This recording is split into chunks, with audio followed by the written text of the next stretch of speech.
NTR Prashanth Neel combination లో తెరకెక్కుతున్న dragon project గురించి ఈ మధ్య వచ్చిన వార్తలు ఫ్యాన్స్ ను కాస్త టెన్షన్ పెట్టాయి. ఇప్పటి వరకు వచ్చిన అవుట్పుట్ పట్ల ఎన్టీఆర్ సంతృప్తిగా లేడని, మరో కొత్త వెర్షన్ రెడీ చేస్తున్నారనే వార్తలు వైరల్ అయ్యాయి. అంతేకాదు, ఏకంగా ఈ ప్రాజెక్ట్ ఆగిపోయినట్టుగా కూడా రూమర్స్ వచ్చాయి.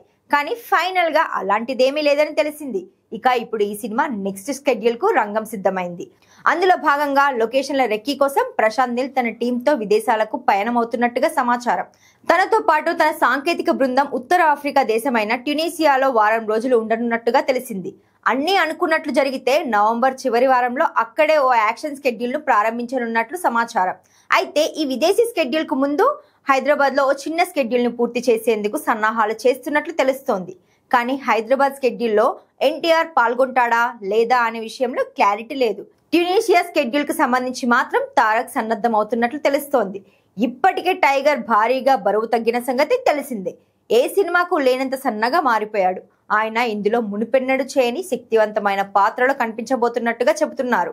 ఇక డ్రాగన్ వర్కింగ్ టైటిల్ తో తెరకెక్కుతున్న ఈ చిత్రాన్ని మైత్రి మూవీ మేకర్స్, ఎన్టీఆర్ ఆర్ట్స్ సంస్థలు సంయుక్తంగా నిర్మిస్తున్నాయి. రుక్మిణి వసంత్ హీరోయిన్ గా నటిస్తోంది.